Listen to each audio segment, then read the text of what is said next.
자, 오늘은 지난 시간에 이어서 단간에 대한 얘기를 마저 해드리고 갈 수 있도록 그렇게 하겠습니다.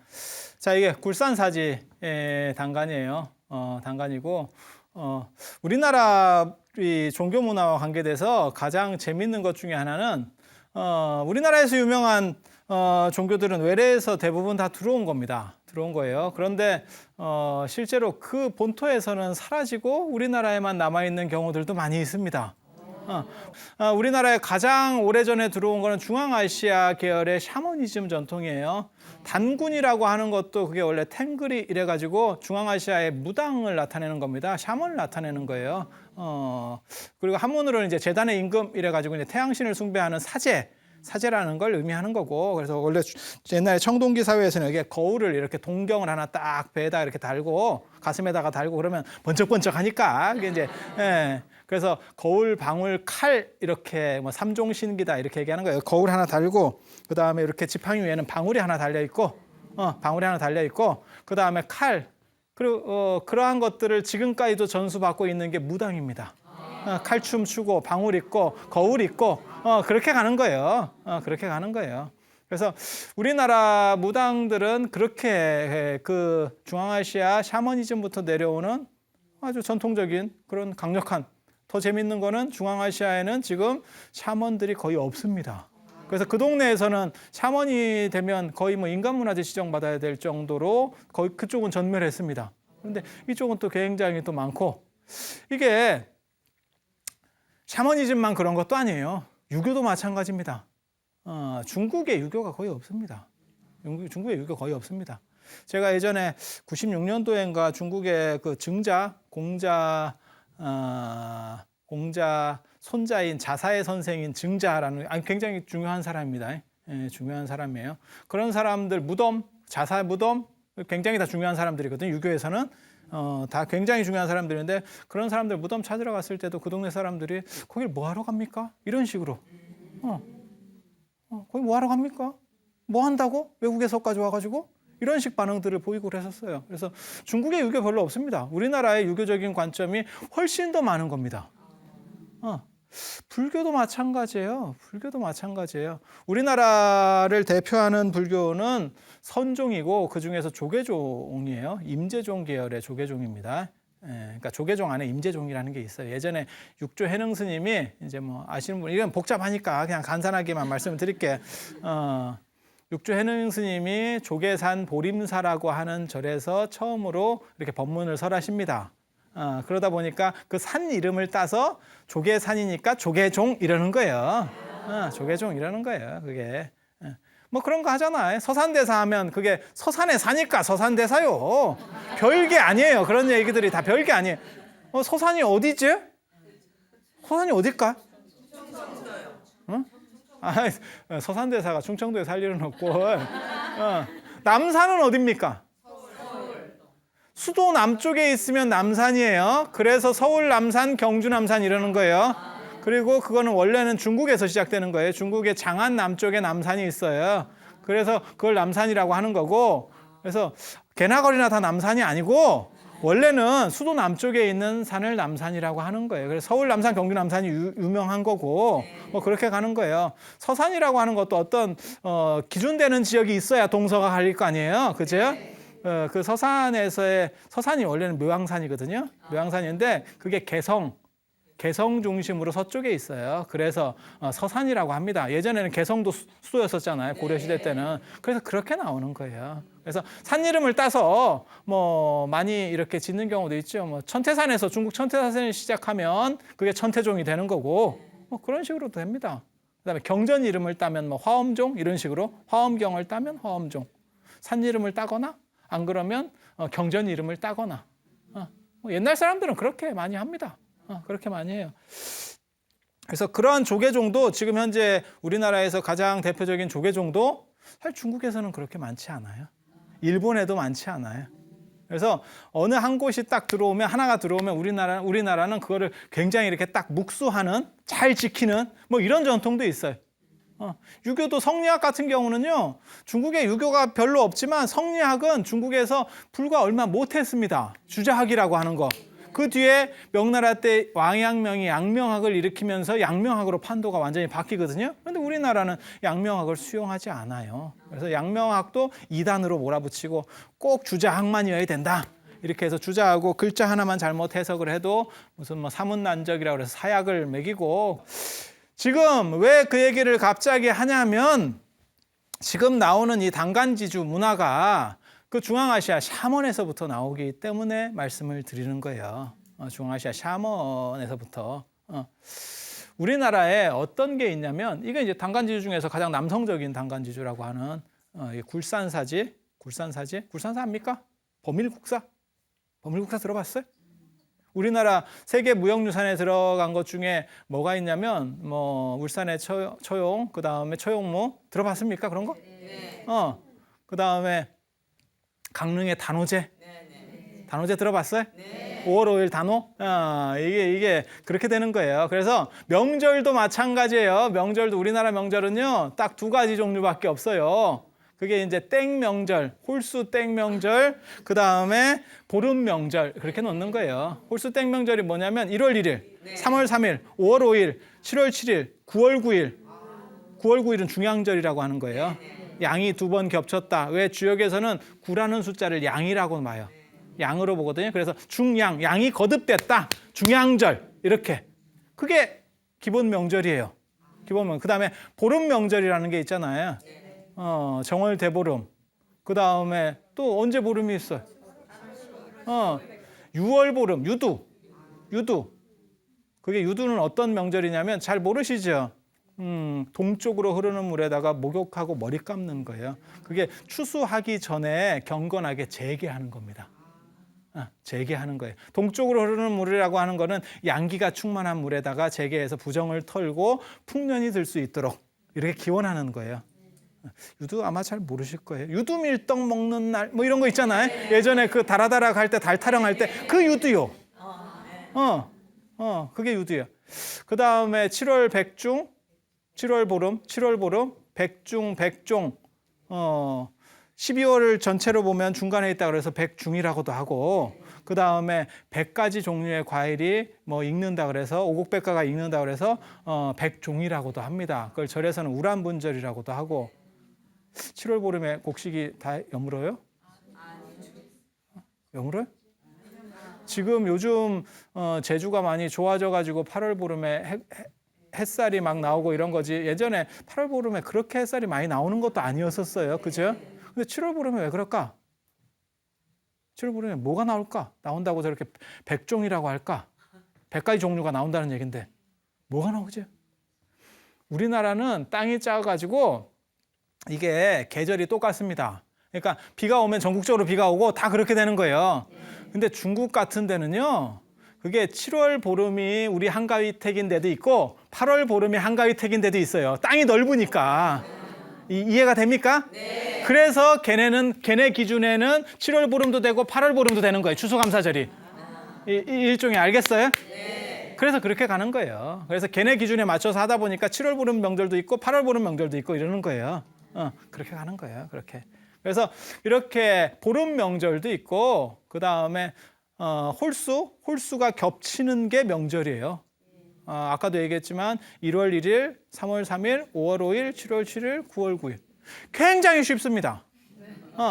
그것들은 양기가 충만하고 그 다음에 상서로운 기운이 있기 때문에 홀수라고 하는 것에, 그래서 그렇게 그것이 중첩됐을 때 땡 잡는 거죠. 한마디로 말해서. 땡이에요. 땡. 그렇게 하는 거고, 그 다음에 농사와 관계돼서는 보름 명절이 있는 거고, 보름 관계되는 명절들이 있는 거고, 그렇게 되는 거예요. 그래서 단오제 때 강릉 단오제가 세계 무형유산입니다. 그런데 그 강릉 단오제에 주신이 있어요. 주신이. 그게 범일국사입니다. 굴산산문을 열었던 범일국사. 그 스님이 계셨던 절이 이 절이에요. 이 절입니다.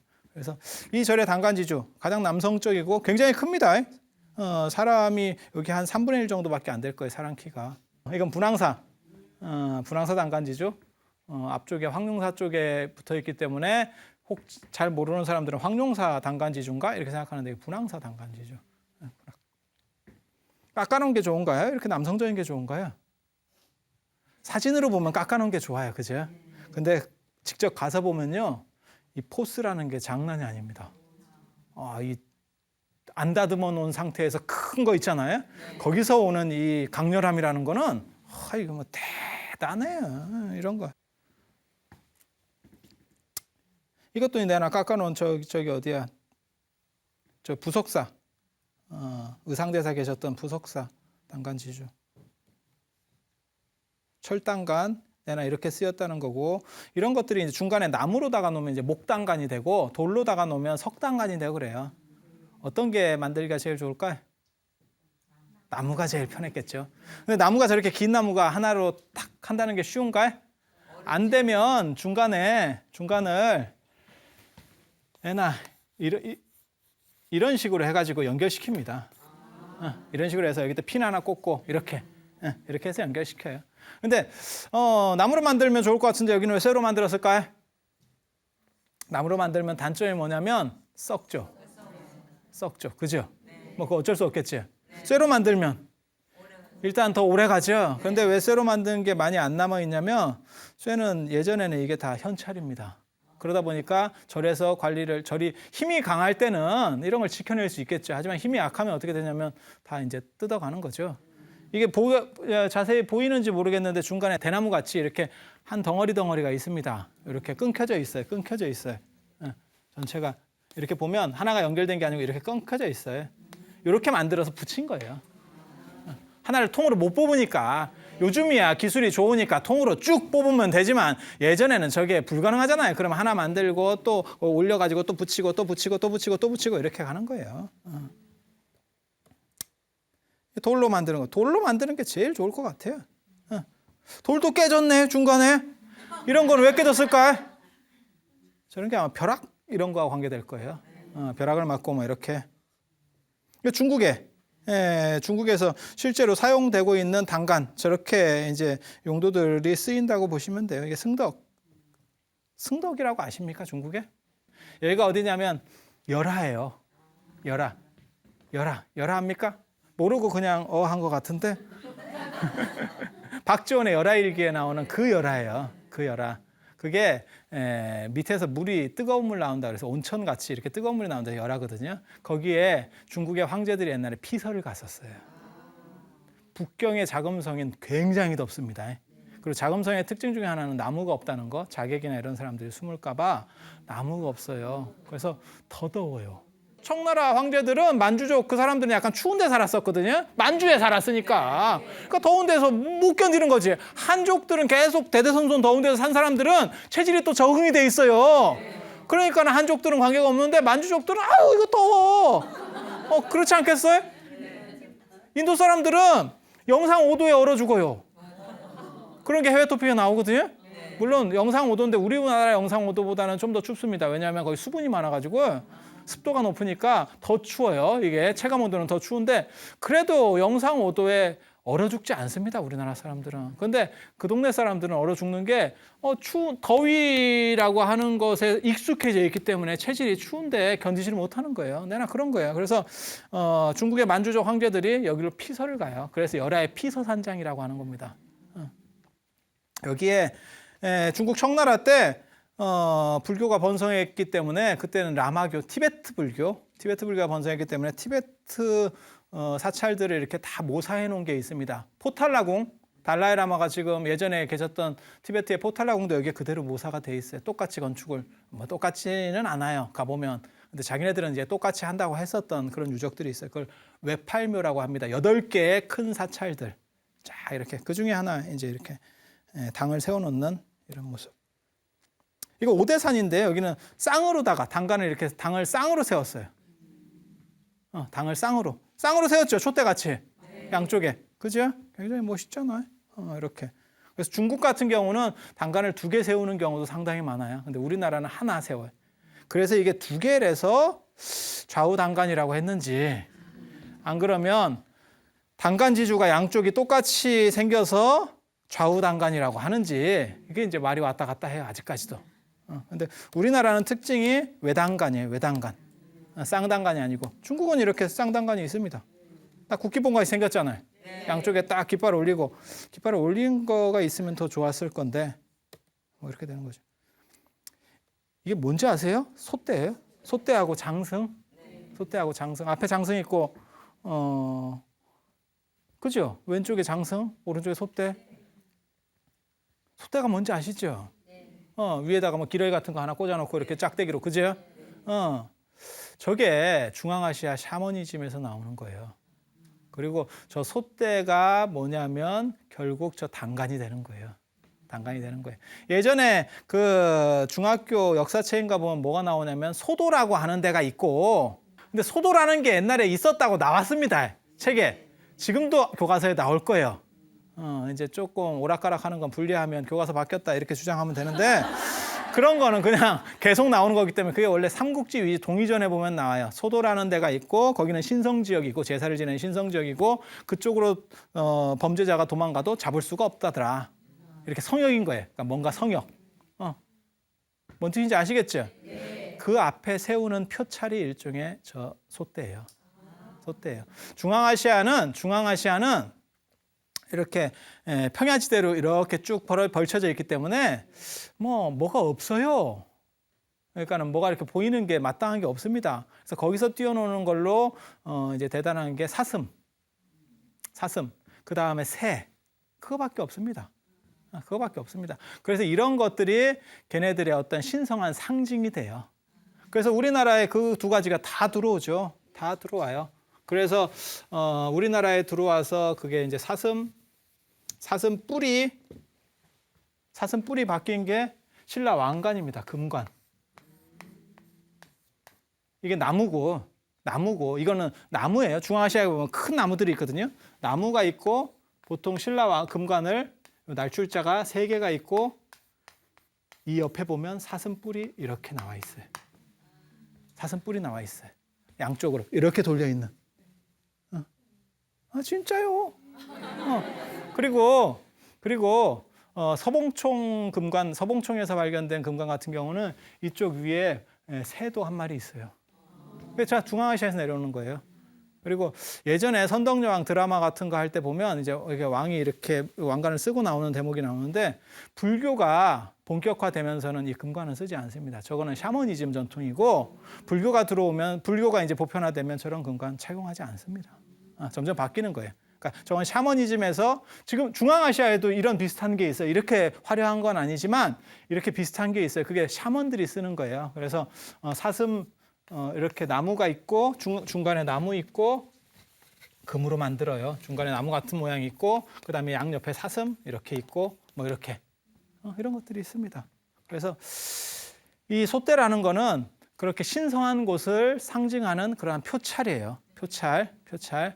그리고 삼국지 위주 동의전에 보면 그 소도 나오는 대목에 뭐라고 나오냐면 그렇게 나옵니다.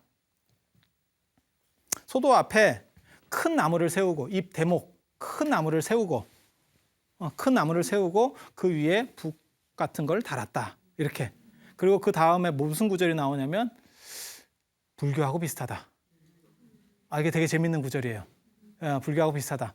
그러니까 불교 쪽으로 이게 샤머니즘에서 들어왔다는 걸 알 수 있는 대목이에요. 그게. 그리고 원래는 북 같은 걸 달았구나. 왜냐하면 예전에 무가 같은 거 할 때 무가가 뭐냐면 무속에서 이렇게 살풀이 같은 거 할 때 이렇게 하잖아요. 그러면 북도 치고 하거든요. 그게 그런 거예요. 그런 것들. 그래서 이 소떼라고 하는 거는 원래는 이게 중앙아시아 샤먼에서부터 유래된 거고 그건 무엇을 상징하느냐? 그 뒤에 신성한 공간이 존재한다라는 걸 상징하는 거예요. 그래서 불교에서도 불교에 부처님이 계시는 데는 신성한 곳이니까 이 두 가지가 섞이면서 불교에도 이 단간이 들어오는 겁니다. 이해가 돼요? 네. 신성지역이라는 의미를 차용하는 거예요. 그 동네에서 흔히 쓰던 걸로. 그러니까 예를 들면 그런 거 생각하시면 되죠. 기독교에서도 여호와나 야훼라고 해야 될 거를 우리가 전통적으로 하느님 이런 게 있었잖아요. 그게 원래는 그다음에 제라고 하는 거거든요. 은나라 때는 제고 그다음에 주나라 때는 천이고 중국 문화예요. 중국 문화에 시작되는 건데 그래서 그게 우리나라에 전통적으로 있었으니까 애국가에서 나오잖아요. 하느님이 보호하사 우리나라 만세 이렇게. 그런데 번역할 때 그냥 여호와나 야훼라고 하면 이질적이니까 하느님이라고 해야겠다. 이렇게 해서 하느님이라고 해서 작전을 써서 어느 정도 이상 안정이 되니까 그 다음에 우리는 하느님이 아니고 하나님이다 이렇게 바꾸는 거잖아요. 그런 현상들은 어떤 종교든지 다 있습니다. 왜? 처음부터 완전히 다른 걸 하면 사람들이 이해를 잘 못하거든. 그러니까 그 사람들이 기본적으로 알고 있었던 걸 가지고 한번 원용을 해서 한번 중간을 한번 거쳐주는 거예요. 불교도 마찬가지예요. 그래서 그 사람들이 신성시 여기는 걸 표시하는 것들을 가져다가 불교 앞에다가 절 앞에다 세운 겁니다. 너네가 생각하는 소도처럼 신성한 곳이 바로 절이야 라고 말하는 거죠. 그래서 이런 걸 보고 무불습합이라고 합니다. 무속적인 것과 불교가 이렇게 섞이기 시작했다. 예전 얘기. 그래서 제가 그래서 무당집 앞에도 강신무가 있는 곳 앞에는 저렇게 대나무 같은 걸 세우는 거예요. 그리고 오늘날도 저 새 토템이 아직도 남아 있어서 그 무당 얘기 이런 거 하면 재미는 있는데 굉장히 시간이 많이 걸려서 우리나라 무당들의 이 비율 중에서 가장 많은 게 어린애를 신으로 모시는 그런 무당이거든요. 그래서 그걸 세탄이라고 하는데 걔네들이 이렇게 몸에 실릴 때 휘파람 소리 같은 게 납니다. 갑자기 굉장히 좋아해. 그게 마치 새처럼 뭐 이렇게 그런 부분도 좀 존재해요. 그리고 또 뭐가 있었냐면 예전에는 제사 지낼 때 그거 아세요? 제사 지낼 때 신이 조상이 왔다 갔는지 잘 모른다 이러면 이렇게 뭐 쌀가루 같은 걸 해놓으면 새 발자국이 남는다. 뭐 이런 얘기 들어봤어요? 그게 여기 토템이에요. 뭔 새 발자국이 남겠어. 근데 중앙아시아에서는 뭐라고 생각했냐면 새가 영혼을 실어서 쉽게 말해서 하늘로 올라간다라고 생각을 하는 거예요. 그리고 그러한 문화 현상이 나중에 와전되면서 제사 지낼 때 이렇게 쌀가루 같은 걸 깔아놓으면 새 발자국 표시가 난다. 나긴 뭐가 나겠어. 그게 그런 데서 유래돼서 이게 바뀌기 시작하는 겁니다. 연유들이 다 그렇게 돼요. 그래서 무당에 있는 신장대나 절에 있는 이 당간이나 비슷합니다. 그리고 또 불교적으로는 당간을 어디다가도 비유를 할 수 있냐면 지난 시간에 그런 걸 봤었잖아요. 인도의 산치대탑 그 탑 앞에다가 인도 탑 앞에다는 저런 깃발 같은 걸 꽂아 놓는 경우도 있습니다. 그걸 당번이라 그래요. 그래서 거기서 유래됐다라는 설도 있어요. 그런데 우리나라 같은 경우는 중앙아시아 쪽에서 유래된 게 맞을 겁니다. 맞을 거예요. 그래서 제가 농담 삼아 그런 얘기 자주 하거든요. 집에 요즘 뭐 이렇게 기념품 같은 데서 솥대 같은 거 사다가 집에 놓는 분들도 있어요. 신내립니다. 아니 그냥 말이 이게 원래 신장대니까. 신장대 이거 어디서 나오는 거냐면요. 이게 무당할 때 무자거든요. 이게 무당할 때 무자. 그런데 이게 하늘이고 이게 땅이에요. 하늘과 땅을 이 신장대가 이어주는 거예요. 이걸 잡고 있는 게 누구냐면 무당이에요. 그러면 사람들이 막 춤추는 거예요. 무당이 굿하면 옆에서 이렇게 춤추듯이 이렇게. 그런 글자예요. 그래서 이게 내나 그 신장대. 하늘과 땅을 왔다 갔다 할 수 있는 그 신지 내려오는 어떤 통로예요. 그래서 중앙아시아 사람들은 새를 가지고 새가 그것을 더 연결시켜 준다고 생각을 하니까 나무까지는 너무 높이가 작잖아요. 신이 거기 살기는 좀 그렇잖아요. 그러니까 새를 통해서 내려와서 나무로. 그게 솥대예요. 그래서 저런 거 집에 있으면 이제 약간 조금 그럴 수도 있지. 좀 그럴 수도 있지. 그것뿐만이 아니고 저 중국의 장안, 지금 서안에 가면 진시황릉이 있어요. 진시황 병마용. 진시황릉에는 안 가고 병마용에는 사람들이 많이 가죠. 진시황릉은 아직 발굴이 덜 돼서 지금 발굴 중이에요. 그래서 진시황 병마용에 가면 거기서 사오는 건 언제나 토용을 사옵니다. 흙으로 된 인형. 그런데 그런 거 집에도 놓는 거 아닙니다. 그건 무덤 부장품입니다. 그럼 뭐 집을 무덤으로 만들자는 얘기가 되는 거고. 그래서 이게 뭐 사람이 기념품도 좋지만 사야 될 물건도 있고 안 사야 될 물건도 있고 집에 놔야 될 물건도 있고 안 놔야 될 물건도 있고 그래요. 그렇게 되는 거예요. 자, 그래서 당간 얘기가 있고 그 다음에 나오는 게 금강문. 금강문은 정상적인 산문은 아니에요. 산문은 1번이 일주문, 2번이 천왕문, 3번이 해탈문. 그런데 가끔 금강문이 있는 절도 있어요. 전라도 쪽에 의외로 그런 절들이 많더라고요. 그래서 여기 있는 거는 지금 금산사 금강문, 그다음에 이거 뭐 수덕사 금강문, 그다음에 법주사 금강문, 화엄사 금강문, 뭐 이런 식으로. 예전에는 이 금강문이 있었을 때도 있었어요. 실제로 나타내는 거는 뭘 나타내는 거냐면 석굴암의 양쪽의 금강 역사 보입니까? 네. 그 다음에 이 가운데 지금 요쪽에 해당되는 게 사천왕이에요. 이쪽에 둘, 이쪽에 두 분 이래가지고 사천왕이고 금강 역사, 사천왕, 그 다음에 부처님. 이 구조를 나타내는 게 문으로 나타났을 때는 금강문이 되는 거예요. 금강문, 천왕문, 그 다음에 부처님 이렇게. 이 금강문이라고 하는 거에 금강역사라는 게 있어요.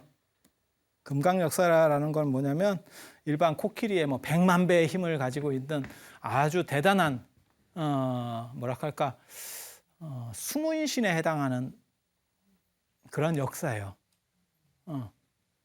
밀적금강이라고 하는데 원래는 그게 코끼리 100만 배의 힘을 가지고 있대요. 그렇게 장군 비슷한 뭐랄까 보디가드 이런 식의 역할을 하는 인도의 신이고 그게 불교로 들어와 가지고 불교 사원 구조에서는 그게 수문신 같이 됩니다. 수문신, 문지기 같은. 왜냐하면 우리나라 전통적인 중국 문화권에서의 전통적인 게 뭐냐면 뭐든지 복도, 화도 문으로 들어온다는 거예요.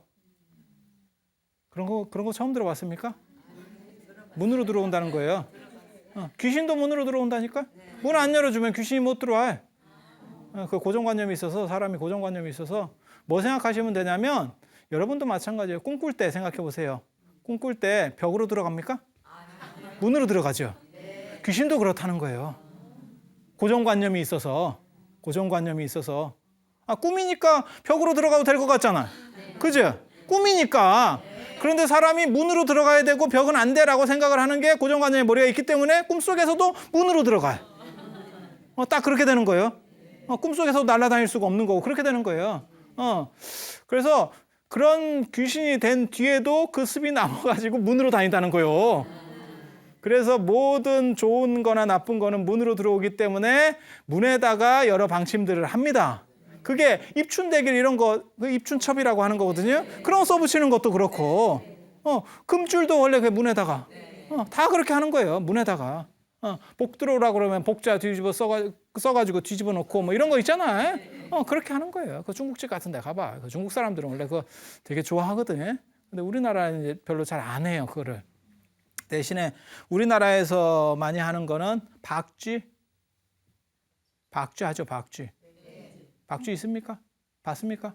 한복이 기치라든가 안 그러면 놀이개라든가 아니면 베갯모 양 옆에 이런 데 박쥐 무늬가 있습니다. 날아가는 것 같은 박쥐 무늬 있습니다. 꼭 날아가는 형상으로 되어 있습니다. 날개를 펴고 이렇게 박쥐가 한문으로 쓰면 복이라고 써요. 그래서 복이 날아서 들어온다 이래서 그게 박쥐를 날아가는 형상으로 만드는 겁니다. 다 그게 이유가 있습니다. 옛날에. 그리고 옛날 자개농 같은 데 보면 언제나 포도 아니면 석류. 그거는 자손이 많게 라는 의미예요. 자손이 많게. 석류 이렇게 하면 자손이 굉장히 많잖아. 그렇게. 포도도 그렇고. 그런 거예요. 그래서 그런 식의 신앙들이 있어요. 그런 식의 신앙들이. 금강문은 그 금강 역사를 모신 거예요. 밀적금강이라고 하는 그 금강 역사를 모신 거예요. 그래서 인도 같은 경우는 그 금강 역사가 가운데 이렇게 있었습니다. 가운데 있었어요. 근데 우리나라는 어른 앞에 중앙에 쓰는 게 아닙니다. 그래서 좌우로다가 나눠 쓰게 되죠. 양쪽으로 나눠 쓰게 되죠. 그렇게 나눠 쓰면 두 분이 필요하죠. 그래서 나라형 금강이라고 하는 금강을 하나 더 만들어서 양쪽으로 배치를 합니다. 그런데 그 금강 역사는 문신이고 문을 지키는 수문신, 문지기 같은 그런 역할을 하는 거고 원래 사천왕은 방위신이에요. 동서남북의 방위를 관장하는 원래는 캐릭터가 다릅니다. 그렇잖아요. 문 지키는 사람하고 방위를 관리하는 사람은 다른 거잖아요. 역할이. 그래서 인도 같은 경우는 이렇게 네모로 만들어요. 절을. 네모나 안 그러면 동그랗게. 그렇게 하면 방위는 이렇게 되는 거죠. 문은 그중에 동쪽을 쓰니까 동쪽 문. 앞에 금강역사가 있으면 되는 거고 이렇게 전체적으로. 인도는 동쪽 방위를 좋아합니다. 더우니까 그래요. 더우니까 남쪽을 별로 안 좋아합니다. 중국은 기온이 좀 차니까 남향을 좋아하는 거고 그런 차이가 있어요. 그런 차이가. 그래서 완전히 이게 성향이 다른데 중국 사람들은 이렇게 원형 구조의 건축물을 별로 안 좋아합니다. 그래서 일직선으로 이거를 변형시켜요. 그렇게 만드는 게 지금 이런 구조예요. 이런 구조의 일직선 구조를 만들거든요. 일직선으로 만들다 보니까 이 사천왕하고 금강역사하고 캐릭터가 겹칩니다. 둘 다 문지기 아니야? 이제 이런 식으로. 한쪽은 원래는 방위였는데 한쪽으로 다 몰아버리니까 아까 방금 석굴암에서 본 것처럼 한쪽에 사천왕이 몰려 있으니까 이게 문지기하고 똑같은 거 아니에요? 이렇게. 그래서 캐릭터가 겹치다 보면 인기 없는 쪽은 죽습니다. 그래서 금강 역사들이 사라지게 돼요. 금강문이라는 건 이거 사라집니다. 다 그런 거예요. 세상이라는 게 다 그런 거예요. 캐릭터를 잘 잡아야 돼요. 이게 신만 그런 게 아니고 보살들도 그래요. 보살들도 그래요. 불교에서 뭐 관세음 보살, 문수 보살 캐릭터가 딱 있습니다. 딱 있습니다. 그 캐릭터가 뭐냐면 불교에서는 그 캐릭터가 앞에 붙는 거예요. 대비 관세음 보살. 그다음 문수 보살은 공부. 대지 문수 보살. 뭐 이렇게 딱 붙는 거죠. 그렇게 붙잖아요. 그런 거 처음 들어봅니까? 그렇게 캐릭터를 다 붙여주는데 대행 보현보살. 보현보살은 어떤 행동. 그런데 대세지 같은 보살은 대세지도 이게 공부랑 관계되는 보살이에요. 그런데 이게 문수보살이랑 캐릭터가 겹칩니다. 근데 문수보살이 더 영향력이 크거든요. 그러니까 대세지 보살 같은 경우는 이제 죽습니다. 쉽게 말해서 신앙 중심 신앙에서 밀려나 버리는 거죠. 그러니까는 자기 캐릭터를 잘 잡고 그걸 지켜나가는 게 굉장히 중요해요. 안 그러면 인기 있는 쪽으로 싹 쏠려버려요. 그건 뭐 요즘 방송에서도 마찬가지죠. 캐릭터를 잘 잡아야 되고 전략적 캐릭터를 어떻게 잡고 어떻게 접근하느냐가 결국 그 사람이 성공하느냐 못하느냐가 결정이 되는 거죠. 어정쩡한 캐릭터 완전히 망하죠. 딱 그렇게 되는 거예요. 그래서 이게 옛날에도 그랬다는 거. 그리고 이 금강이라는 것도 되게 재미있습니다. 금강 어디서 들어보셨어요? 금강? 건축자재 납품하는 회사인가? 금강? 어디서 들어봤지? 금강석 몰라요? 다이아몬드? 다이아몬드? 그 단단하다는 뜻이에요. 금강이 다이아몬드는 사실 아닙니다. 다이아몬드는 아닙니다.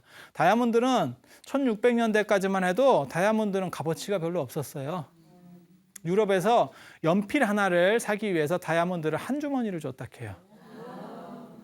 진짜. 그 당시 연필은 최신 기술이 집약된 산물입니다. 다이아몬드는 너무 단단해서 그때까지만 해도 깎을 수가 없어요. 이게 가공이 안 돼. 이해가 되죠? 그렇게 되는 거예요. 방법이 없어요. 강도가 너무 세니까. 그래서 다이아몬드가 지금같이 이렇게 보석에 마치 최고위처럼 올라오는 거는 가공 기술이 생긴 뒤에 얘기예요. 그 전에는 뭐 개뿔도 아니죠. 그렇게 나가는 거예요. 딱 그렇게 되는 거예요. 그래서 다이아몬드가 금강은 아닙니다. 단지 사람들이 금강을 얘기할 때 이제 다이아몬드처럼 자꾸 얘기하는 거예요. 근데 금강은 무슨 뜻이냐면 금 중에서 최고로 강한 이런 뜻이에요. 금 중에서 최고로 강한. 금이 강합니까? 금은 강하지 않아요. 그죠? 그래서 아마 이게 어떤 금 합금 계열 이거나 고대 얘기예요. 고대 얘기. 청동기 사회 뭐 이런 식으로 얘기해요. 옛날 얘기예요. 금 합금 계열이거나 안 그러면 철기 초기에 황철이라는 게 있어요. 노란철. 쇠는 쇠인데 노란철이 있어요. 그런 걸 의미하는 게 아닌가 뭐 이래요. 그렇게 생각을 해볼 수 있는데 이 금강이라는 게 단단하다는 뜻이에요. 최고로 단단한 이런 뜻이거든요. 단단한 게 좋은 겁니까 나쁜 겁니까? 네? 안 좋아요? 좋아요? 뭐 어떨까요? 단단한 건 좋은 걸까요? 무엇에도 깨지지 않는 아주 단단함. 어때? 내 의지가 금강같이 단단해. 이렇게. 그건 좋은가? 안 좋아? 그래. 단단하다는 의미는 좋을 수도 있고 나쁠 수도 있어요. 단단한 게 좋은 쪽에 쓰이면 단단한 게 좋은 거고, 이거 단단한 게 안 좋을 수도 있잖아요. 그죠? 마치 그와 똑같은 거예요. 날카로운 칼 이러면 좋을 수도 있고 나쁠 수도 있어요. 그러니까 뭐 자를 때는 좋은 거고, 잘못해서 손 비고면 그건 안 좋은 거고, 거기에는 호불호가 있는 건 아니에요. 그냥 날카롭다는 개념이 있고 단단하다는 개념이 있는 거지. 그치? 그렇게 해서 금강이라고 하는 것도 두 가지 의미로 쓰입니다. 불교에서.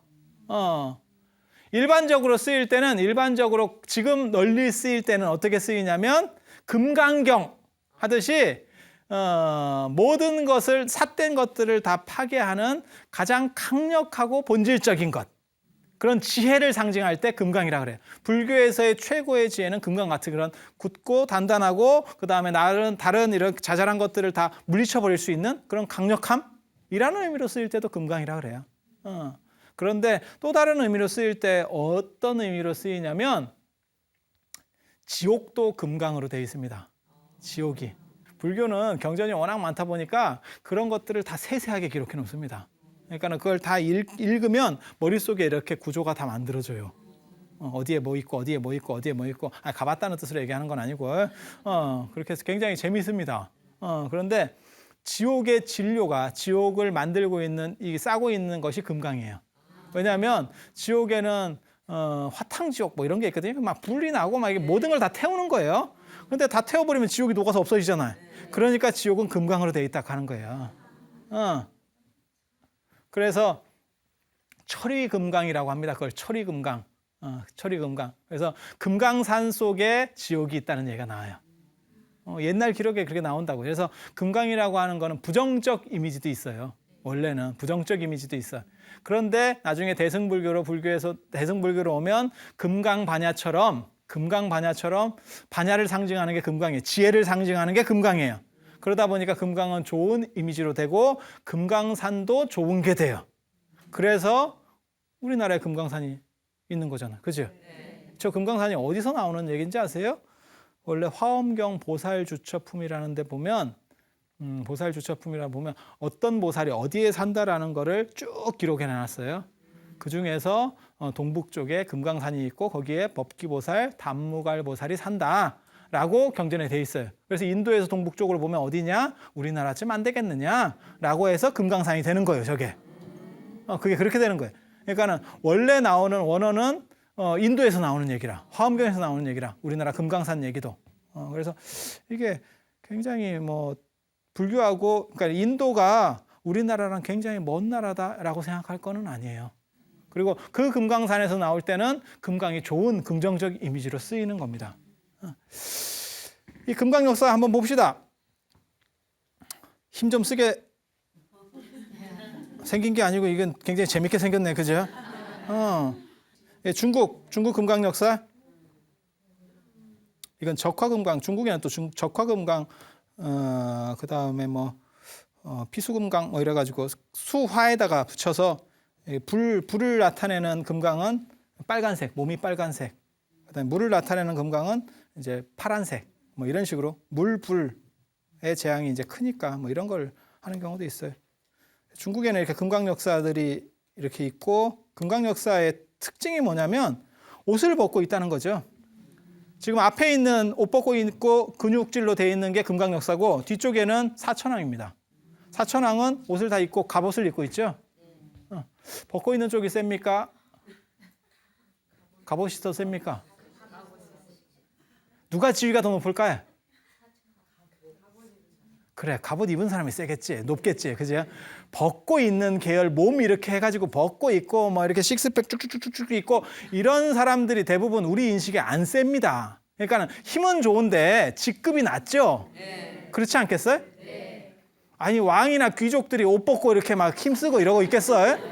지금 세상이 바뀌어가지고 자꾸 젊은 사람들이 배에다가 식스팩을 만드네, 어쩌고, 거북이 배껍질 같은 이런 식의 그런 행태들을 하지만, 사실 살을 보이는 거는 동아시아 문화에서 살을 보이는 거는 천한 겁니다. 원래. 석굴암 예전에 처음 발견됐을 때 석굴암 사진이에요. 여기서도 양쪽에 금강 역사가 있죠. 지금 이렇게. 한쪽은 입을 벌리고 있고 자세히 보면 한쪽은 입을 다물고 있어요. 아금강, 훔금강 이러는 겁니다. 아, 훔 이렇게. 훔. 그게 인도의 시작과 끝이에요. 인도 알파벳의 시작과 끝이에요. 알파와 오메가다 이런 거하고 비슷한 거예요. 이게 시작과 끝을 내가 다 지키겠다 이런 뜻이에요. 그래서 힘을 쓰는 게 자세가 이렇게 딱 역동적으로 이렇게 딱 한번 해보겠냐 이런 식으로 딱 자세가 돼 있잖아요. 그죠? 네. 이런 걸 보고 뭐라 그러면 이제 미술사적으로는 과장된 몸짓 이렇게 얼마나 힘들겠어, 그지? 그런데 보면 굉장히 역동적이고 진짜 힘이 세 보이죠. 그렇지 않아요? 이렇게 한쪽은 입 벌리고 있고 한쪽은 입 다물고 있고 막 한번 쉐려볼까 뭐 이런 식으로 딱 이렇게 그다음에 허리에만 이렇게 딱 옷을 입고 위에는 나신 요포 눈도 우락부락하고 일부러 저렇게 하는 거예요. 딱 이렇게 막 이렇게. 그래서 저렇게 눈이 딱 뒤집어져야 모든 것을 딱 주시한다는 거죠. 딱 이렇게. 졸린 눈 안 돼. 이렇게. 그다음에 이제 사천왕 나오는데 오늘은 시간이 다 됐으니까 천왕문은 다음 시간에 또 하고 금강문과 금강 역사에 대한 얘기까지 하고 마치는 걸로 하겠습니다. 자, 수고들 많이 하셨습니다.